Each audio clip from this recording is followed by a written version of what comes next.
సీదిరి అప్పలరాజుకు వైద్య పరీక్షలు ముగిశాయి. పోలీస్ స్టేషన్లోనే వైద్య పరీక్షలు పూర్తి చేశారు. వర్చువల్ విధానంలో మెజిస్ట్రేట్ ముందు హాజరుపరిచే అవకాశం ఉంది. అటు సీదిరి అప్పలరాజు అరెస్టుతో పలాస, కాశీబుగ్గలో 144 సెక్షన్ అమలు చేస్తున్నారు.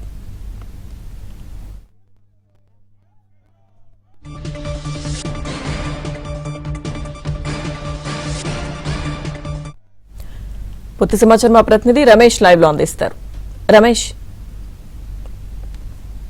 లక్ష్మీదుర్గ మాజీ మంత్రి సీదిరి అప్పలరాజు అరెస్టు తర్వాత మొత్తం పలాస కాశీబుగ్గలో 144 సెక్షన్ అమలవుతోంది. ముఖ్యంగా వైసీపీ నేతలు పోలీస్ స్టేషన్ వద్దకు రాకుండా కట్టుదిట్టమైనటువంటి ఏర్పాట్లు చేశారు. ముఖ్యంగా చూసుకుంటే మనం ప్రస్తుతం కాశీబుగ్గ పోలీస్ స్టేషన్ దగ్గర ఉన్నాం. మొత్తం భారీగా పోలీస్ ఫోర్స్ని ఇక్కడ మొత్తం కూడా దింపారు. ముఖ్యంగా కాశీబుగ్గ పోలీస్ స్టేషన్ నిన్న సాయంత్రం 7 గంటలకు అప్పలరాజును అరెస్ట్ చేసిన తర్వాత ఆయన కాశీబుగ్గ పోలీస్ స్టేషన్కు తరలించారు.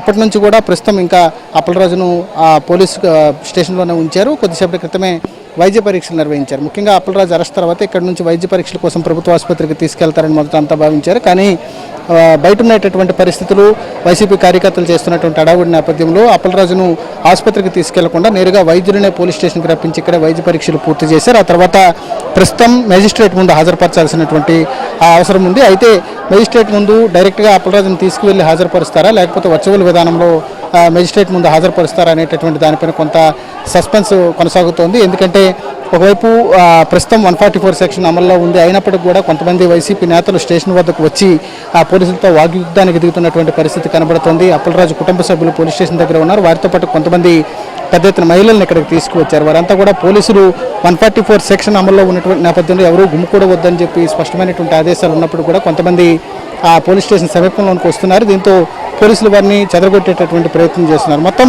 ఈ వాతావరణం అంతా కూడా చక్కబడిన తర్వాత పోలీసులు దీనిపైన ఒక నిర్ణయం తీసుకోబోతున్నారు. అయితే మెజిస్ట్రేట్ ముందు వర్చువల్ విధానంలోనే హాజరుపరచడానికి ఎక్కువ అవకాశాలు కనబడుతున్నాయి. ఎందుకంటే బయట ఉండేటటువంటి పరిస్థితుల నేపథ్యంలో వర్చువల్గానే హాజరుపరుస్తారు అనేటటువంటి వార్తలు వస్తున్నాయి. మొత్తానికైతే అప్పలరాజు వ్యవహారంలో ఏదైతే నిన్న సాయంత్రం 7 గంటల సమయంలో ఆయన్ని తన నివాసంలో అదుపులోకి తీసుకున్నారో ఆ తర్వాత అక్కడ నుంచి కాశీబుగ్గ పోలీస్ స్టేషన్కి తీసుకువచ్చారు.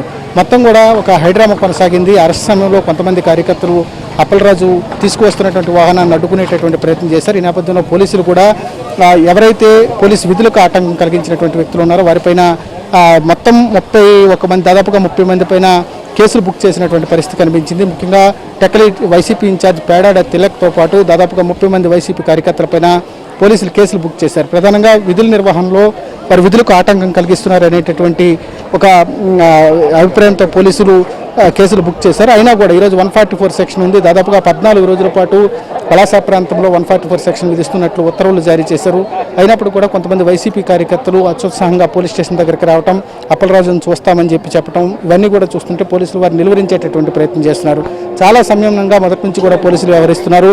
అప్పలరాజుకు సంబంధించి ప్రతి ఆధారాన్ని కూడా సేకరించిన తర్వాత మాత్రమే పోలీసులు ఆయన అరెస్ట్ చేశారు. దాన్ని కూడా పూర్తిగా సీసీటీవీ ఫుటేజెస్ కానీ ఆయన అరెస్ట్కి గల కారణాలను కానీ బహిరంగంగానే జిల్లా పోలీసులు ప్రకటించారు. దాంతోపాటుగా మ్యాజిస్ట్రేట్ ముందు కూడా అదే విషయాన్ని స్పష్టం చేయబోతున్నారు. అయితే ముందస్తు చర్యల్లో భాగంగా మొత్తం కూడా జిల్లాకు సంబంధించినటువంటి పోలీస్ ఫోర్స్ అంతా కూడా ఇక్కడే ఏర్పాటు చేశారు. కాశీబుగ్గ పోలీస్ స్టేషన్లో ప్రస్తుతం అప్పలరాజు ఉన్నారు. ఆయన్ని మరి కాసేపట్లో ఇక్కడ నుంచి మ్యాజిస్ట్రేట్ ముందుకు తీసుకువెళ్తారా, లేకపోతే వర్చువల్ విధానంలో హాజరుపరుస్తారా అనేటటువంటి దానిపైన ఒక స్పష్టత ఇచ్చేటటువంటి అవకాశం ఉంది. ఏదైనా కానీ 1 గంట లేదా 2 గంటల సమయంలోనే అప్పలరాజుని ఇక్కడ నుంచి మెజిస్ట్రేట్ ఆదేశాల మేరకు తదుపరి కార్యాచరణకు సంబంధించి పోలీసులు ఒక ప్రకటన చేసేటటువంటి అవకాశం ఉంటుంది. ప్రస్తుతం అయితే కాశీబుగ్గ పోలీస్ స్టేషన్ దగ్గర ఒకవైపు వైసీపీ కార్యకర్తలు, మరోవైపు పోలీసు భారీ బందోబస్తు నడుమ కొంత ఉద్రిక్తమైనటువంటి వాతావరణం ఉంది. మొత్తం పలాస, కాశీబుగ్గ పట్టణం అంతా కూడా 144 సెక్షన్ అమలవుతోంది. భారీగా పోలీసులు మోహరించినటువంటి పరిస్థితి ఉంది. లక్ష్మీదుర్గ.